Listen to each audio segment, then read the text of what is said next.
Ha llegado la hora del sacrificio de la tarde. El sacerdote que oficia en el atrio del templo de Jerusalén se halla listo para ofrecer un cordero como sacrificio.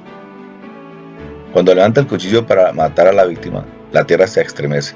Aterrado, deja caer el cuchillo y el cordero escapa. Pues sobre el fragor del terremoto se oye un ruido desgarrador, cuando una mano invisible rasga el velo del templo de arriba a abajo. En el otro extremo de la ciudad, negra nube se envuelve una cruz. Cuando Jesús, el Cordero Pascual de Dios, exclama: "Consumado es", muere por los pecados del mundo, el tipo se ha encontrado con el antitipo. Ha ocurrido el preciso acontecimiento al que señalaba los servicios del templo a lo largo de los siglos. El Salvador ha completado su sacrificio expiatorio, y por cuando el símbolo se ha encontrado con la realidad, los ritos que anticipaban ese sacrificio han sido suplantados. Esa es la razón del velo rasgado, el cuchillo caído y el cordero que se fuga. Sin embargo, la historia de la salvación abarca más que eso, llega más allá de la cruz. La resurrección y ascensión de Jesús dirige nuestra atención hacia el santuario celestial, en el cual Cristo ya no es el Cordero, sino que ministra como sacerdote. Habiendo se ofreció en sacrificio una vez para siempre, ahora pone los beneficios de ese sacrificio expiatorio a disposición de todos. El santuario del cielo. Dios le dio instrucciones a Moisés para que construyese el primer santuario que funcionó bajo el primer y antiguo pacto, para que sirviera como su morada terrenal. En ese lugar, el pueblo aprendía el camino de la salvación. Unos 400 años más tarde, el tabernáculo portátil de Moisés fue reemplazado por el templo permanente que el rey Salomón construyó en Jerusalén.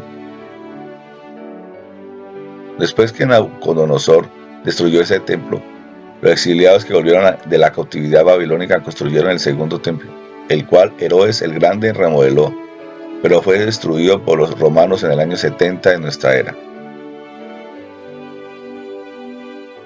El Nuevo Testamento revela que el nuevo pacto también tiene un santuario, el cual está en el cielo. En él, Cristo ejerce como sumo sacerdote a la diestra del trono de la majestad. Ese santuario es el verdadero tabernáculo que levantó el Señor y no el hombre. En el monte Sinaí se le mostró a Moisés el modelo, la copia o miniatura del santuario celestial. Éxodo 25, 9-40. La Escritura llama al santuario que Moisés construyó las figuras de las cosas celestiales, y el santuario hecha de mano figura el verdadero. Hebreos 9, 23-24. El santuario terrenal y sus servicios, por lo tanto, nos da una oportunidad especial para comprender el papel que cumple el santuario celestial. A través de toda la Sagrada Escritura se presume la existencia de un santuario o templo celestial. Lo vemos en el Salmo 11:4, 102, 119, Miqueas 1, 2, 3. En visión, Juan el Revelador vio el santuario celestial. Dice que fue abierto en el cielo el templo del tabernáculo del testimonio. Apocalipsis 15:5. Por lo tanto, es claro que la Sagrada Escritura presenta el santuario celestial como un lugar real, Hebreos 8:2, y no una metáfora o abstracción.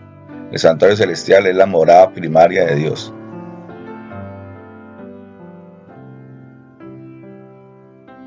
El ministerio del santuario celestial. El mensaje del santuario es un mensaje de salvación. Dios usó sus servicios para proclamar el Evangelio. Hebreos 4:2. Los servicios del santuario terrenal era un símbolo o parábola en griego, una parábola para el tiempo presente, hasta la primera venida de Cristo. Hebreos 9, 9-10. El santuario ilustraba tres fases del ministerio de Cristo. Primero, el sacrificio sustitutivo. Segundo, la mediación sacerdotal. Y tercero, el juicio final. El sacrificio sustitutivo. Cada sacrificio del santuario simbolizaba la muerte de Jesús para el perdón de los pecados, revelando así la verdad según la cual sin derramamiento de sangre no se hace remisión. Hebreos 9:22. Esos sacrificios ilustraban las siguientes verdades. El juicio de Dios sobre el pecado. Por cuanto el pecado consiste en una rebelión profundamente arraigada contra todo lo que es bueno, puro y verdadero, no se le puede pasar por alto. La paga del pecado es la muerte. Romanos 6:23. Segundo, la muerte de Cristo en reemplazo nuestro. Todos nosotros nos descarriamos como ovejas, mas Jehová cargó en él el pecado de todos nosotros. Isaías 53:6. Cristo murió por nuestros pecados conforme a las Escrituras. 1 Corintios 15:3. Tercero, Dios provee el sacrificio expiatorio. Ese sacrificio es Cristo Jesús, a quien Dios puso como propiciación por medio de la fe en su sangre. Romanos 3:24-25. El mediador sacerdotal. Si el sacrificio de Cristo expió el pecado, ¿por qué se necesitaba un sacerdote? El papel del sacerdote destaca las necesidades de que entre los pecadores y el Dios Santo haya un mediador. La mediación sacerdotal revela cuán serio es el pecado y la separación que causó entre el Dios Inmaculado y sus criaturas pecaminosas. Tal como cada sacrificio señalaba muerte futura de Cristo, así también cada sacerdote apuntaba el ministerio mediador de Cristo como sumo sacerdote del santuario celestial.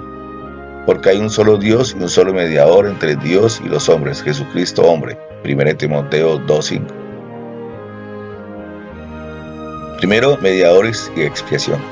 La aplicación de la sangre expiatoria durante el ministerio mediador del sacerdote era también considerado como una forma de expiación. Levítico 4:35. El término expiación implica una reconciliación entre dos individuos enemistados.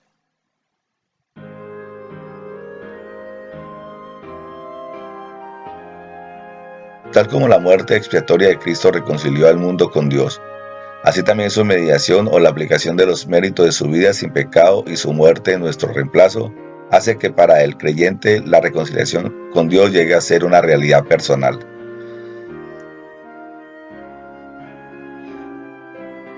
El santuario celestial es el gran centro de control desde el cual Cristo conduce su ministerio sacerdotal a favor de nuestra salvación. En el santuario terrenal, los sacerdotes realizaban dos ministerios distintos: el ministerio cotidiano en el lugar santo o primer apartamento y un ministerio anual en el lugar santísimo o segundo apartamento. Esos servicios ilustran el ministerio sacerdotal de Cristo. Segundo, el ministerio en el lugar santo. El ministerio sacerdotal que se realiza en el lugar santo del santuario puede ser descrito como un ministerio de intercesión, perdón, reconciliación y restauración.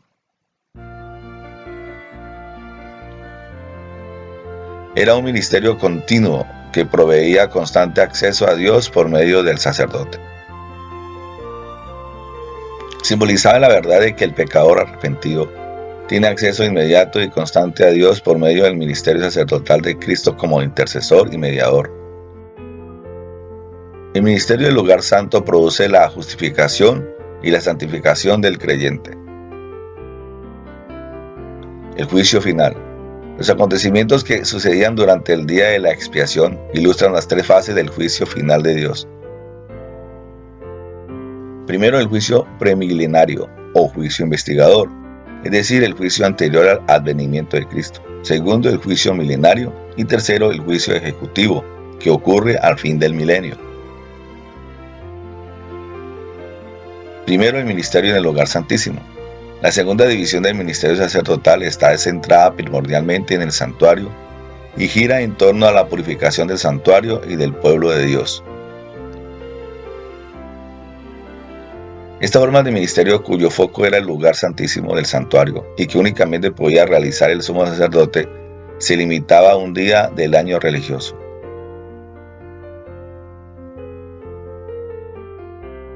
La purificación del santuario requería 2 machos cabríos, uno para el Señor y el otro para sacer. El sumo sacerdote sacrificaba el macho cabrío del Señor y hacía expiación por el santuario, que en este capítulo equivale al lugar santísimo, y el tabernáculo de reunión el lugar santo y el altar del atrio. Levítico 16:20, 16, 18. Tomando la sangre del macho cabrío correspondiente al Señor, que representaba la sangre de Cristo, y llevándola al lugar santísimo, el sumo sacerdote la aplicaba directamente en la presencia del mismo Dios. Al propiciatorio, la cubierta del arca que contenía los 10 mandamientos, para satisfacer los requerimientos de la santa ley de Dios. Su acción simbolizaba el precio inmensurable que Cristo debió pagar por nuestros pecados y revelaba cuán ansioso estaba Dios de reconciliar consigo a su pueblo. 2 Corintios 5:19. A continuación aplicaba la sangre al altar del incienso y al altar de los sacrificios, el cual cada día del año había sido rociado con la sangre que representaba los pecados confesados. De ese modo, el sumo sacerdote hacía expiación por el santuario así como por el pueblo y efectuaba la purificación de ambos. Levítico 16, 16 al 20 y 30 al 33. Luego, en representación de Cristo como mediador, el sumo sacerdote tomaba sobre sí mismo los pecados que habían contaminado el santuario y los transfería al macho cabrío vivo, el de Azazel, que a continuación era alejado del campamento del pueblo de Dios. Esta acción quitaba los pecados del pueblo que habían sido transferidos simbólicamente desde los creyentes arrepentidos al santuario, por medio de la sangre o la carne de los sacrificios del ministerio diario del perdón. De ese modo, el santuario era purificado y preparado para la obra de un año más de ministerio. De este modo, se arreglaban todas las cosas entre Dios y su pueblo. El día de la expiación, entonces, ilustra el proceso de juicio que enfoca la extirpación del pecado.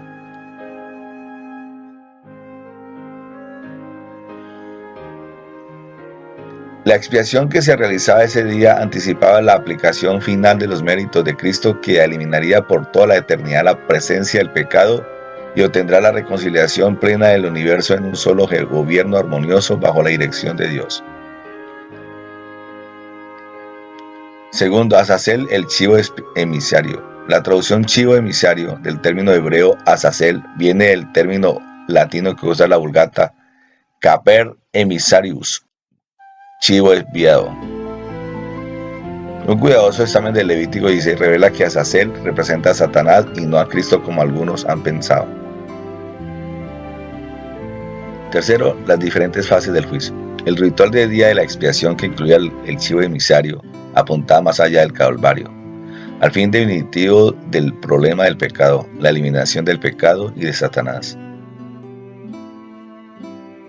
El día de la expiación describía gráficamente las 3 fases del juicio final. Primero, la remoción de los pecados del santuario está relacionada con la primera fase, investigadora o anterior al advenimiento del juicio.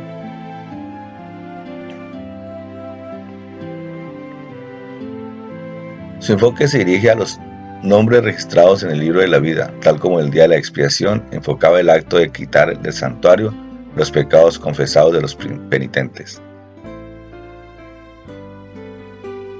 Segundo, el destierro del chivo emisario en el desierto simbolizaba la prisión milenaria de Satanás en este mundo desolado, que comienza en la segunda venida y coincide con la segunda fase del juicio final, la cual se desarrolla en el cielo. Este juicio milenario abarca la revisión de la sentencia de los malvados y beneficiará a los redimidos al proveer para ellos la comprensión de la forma como Dios trata con el pecado y con los pecadores que no fueron salvos.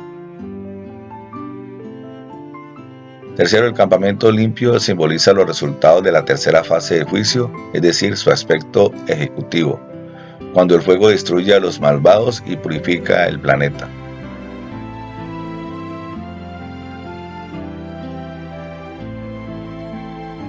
El santuario celestial en la profecía.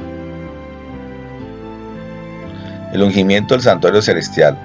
La profecía de los 70 semanas que se registra en el capítulo 9 de Daniel predecía la inauguración del ministerio sacerdotal de Cristo en el santuario celestial. Uno de los últimos acontecimientos que sucederían durante los 490 años era el ungimiento del Santo de los Santos, Daniel 9:24.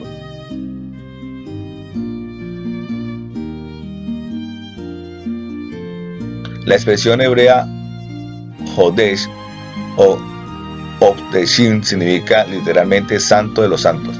Sería mejor entonces traducir la frase como ungir al santo de los santos o ungir el lugar santísimo. La purificación del santuario celestial. Casi todo es purificado según la ley con su sangre, y sin derramamiento de sangre no se hace remisión.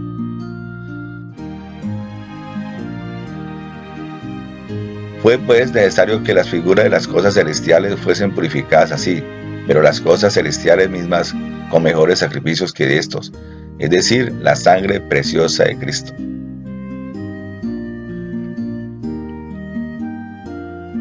Así como los pecados del pueblo de Dios eran colocados por la fe sobre la ofrenda por el pecado, y luego eran transferidos simbólicamente al santuario terrenal, del mismo modo, bajo el nuevo pacto, los pecados que los penitentes confiesan son colocados por fe sobre Cristo. Y de la manera como durante el día típico de expiación, la purificación del santuario terrenal quitaba los pecados acumulados allí, de la misma forma el santuario celestial es purificado por la remoción definitiva del registro de los pecados que existen en los libros celestiales. Pero antes de que se limpien definitivamente los registros, serán examinados para determinar quién tiene derecho a entrar en su reino eterno por el arrepentimiento y la fe en Cristo.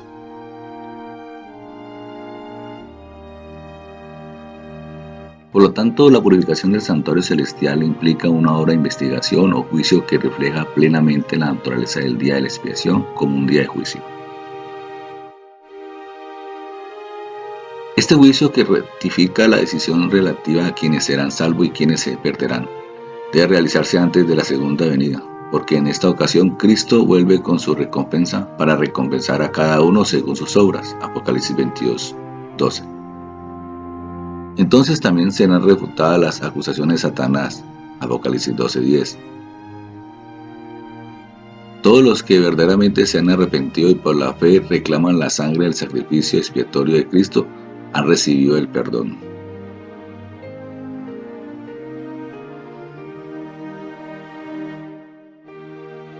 Cuando su nombre aparece en este juicio y se les encuentra vestidos con el manto de la justicia de Cristo, sus pecados son eliminados del registro y se les considera dignos de la vida eterna. Lucas 20:35.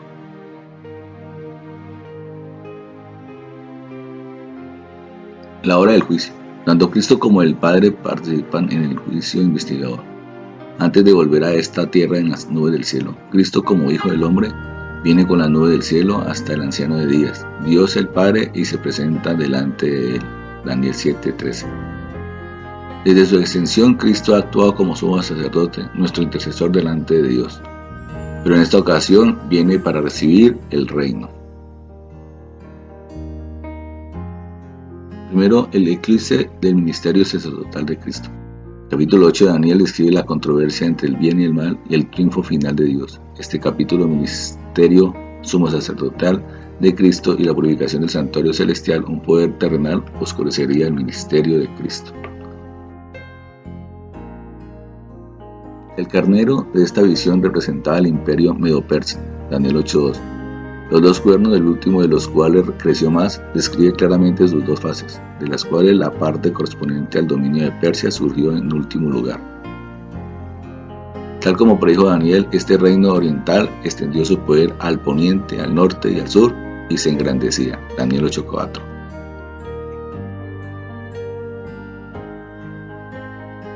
El macho cabrío que venía del oeste simbolizaba a Grecia. El cuerno grande, su rey primero, representaba a Alejandro Magno. Daniel 8:21.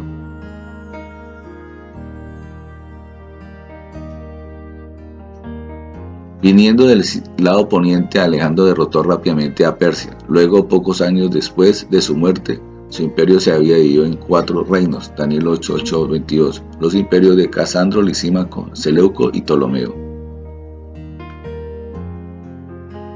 Al fin del reinado de estos, en otras palabras, hacia el fin del dividido imperio griego, surgió un cuerno pequeño. Daniel 8:9.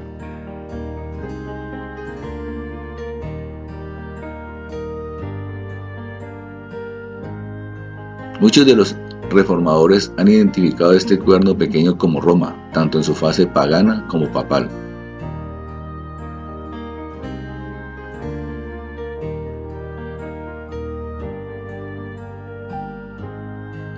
El poder representado por el cuerno pequeño se extiende desde la caída del imperio griego hasta el tiempo del fin, Daniel 8:17. Únicamente la Roma pagana y papal cumple estas especificaciones cronológicas.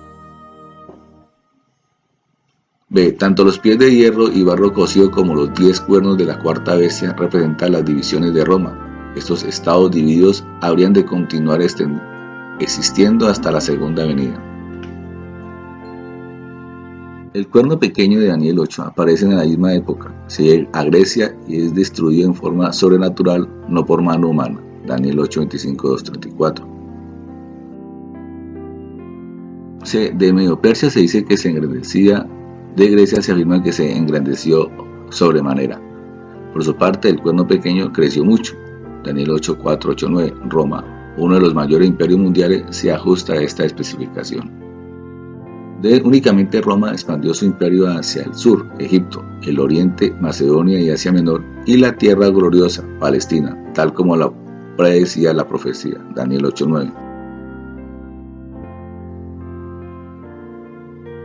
Roma se engrandeció contra el príncipe de los ejércitos, el príncipe de los príncipes, Daniel 8:11-25, que no es otra que Jesucristo.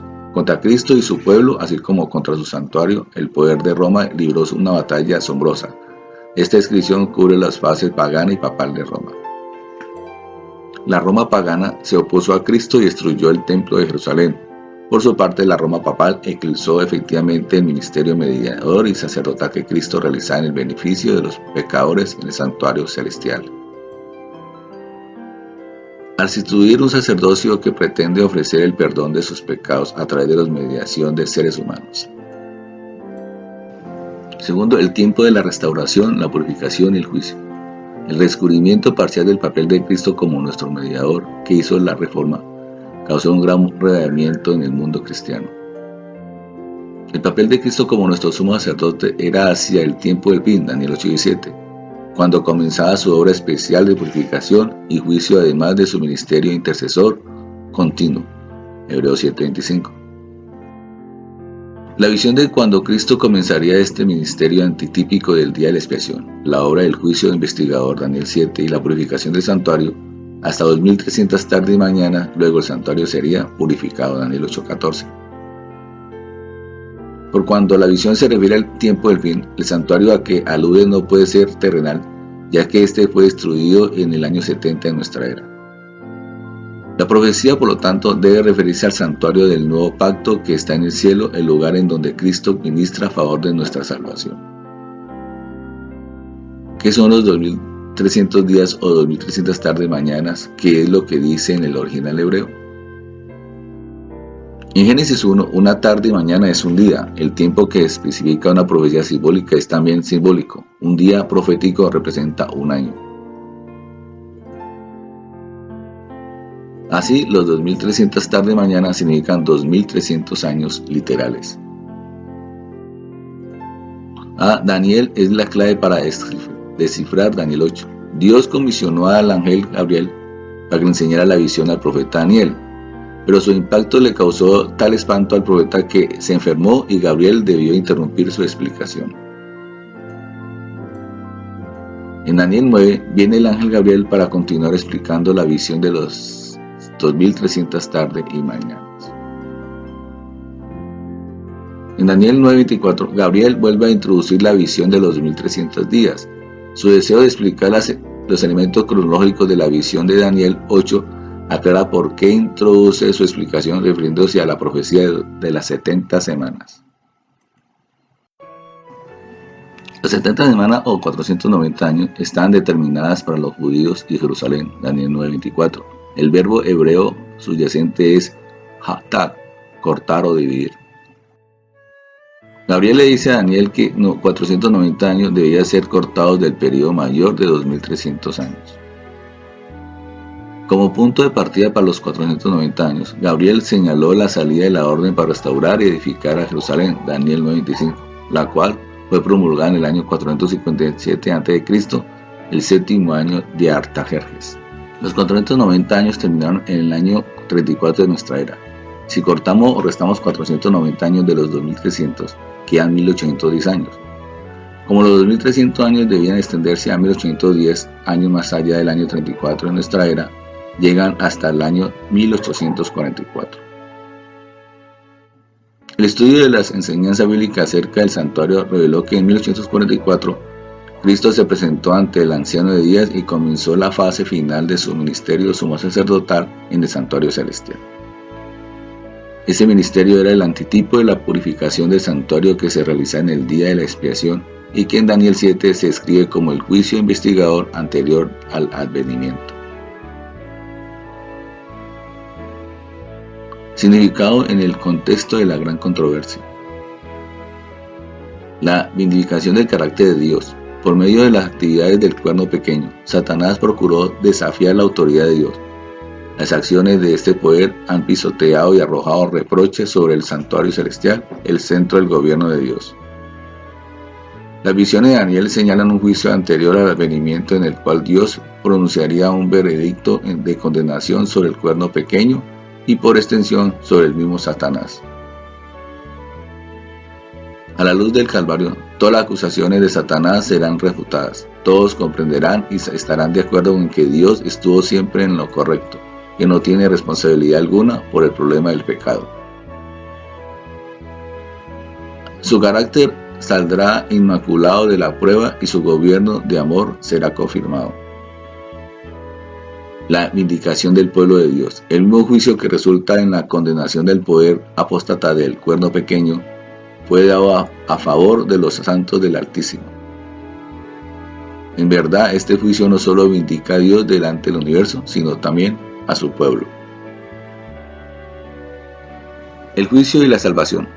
Los verdaderos creyentes viven unidos con Cristo, confiando en Él como intercesor. Romanos 8:34. Su seguridad se basa en la promesa de que abogado tenemos para con el Padre, Jesucristo el justo. 1 Juan 2:1. Este juicio es primariamente para el beneficio del universo. Refuta la acusación de Satanás y provee para la creación no caída la seguridad de que Dios permitirá entrar en su reino únicamente a los que están verdaderamente convertidos. Tiempo de alistarse. Dios se propone que estas buenas nuevas relativas al fin del ministerio de salvación de Cristo vayan a todo el mundo antes de su regreso. El centro de este mensaje es el Evangelio eterno, que debe ser proclamado con un sentido de urgencia por cuanto la hora de su juicio ha llegado. Apocalipsis 14:7. Hoy vivimos en el gran día antitípico de la expiación. Así como se requeriría que los israelitas afligieran sus almas en ese día, del mismo modo Dios llama a su pueblo a experimentar un arrepentimiento de corazón. Todos los que desean retener su nombre en el libro de la vida deben arreglar sus cuentas con Dios y con sus semejantes durante ese tiempo en que se realiza el juicio de Dios. La obra de Cristo como sumo sacerdote se acerca a su fin. Los años del tiempo de gracia para los seres humanos pasan con rapidez. Nadie sabe exactamente cuándo la voz de Dios proclamará: consumado es. Mirad, advirtió el Señor, velad y orad, porque no sabéis cuándo será el tiempo. Marcos 13:33.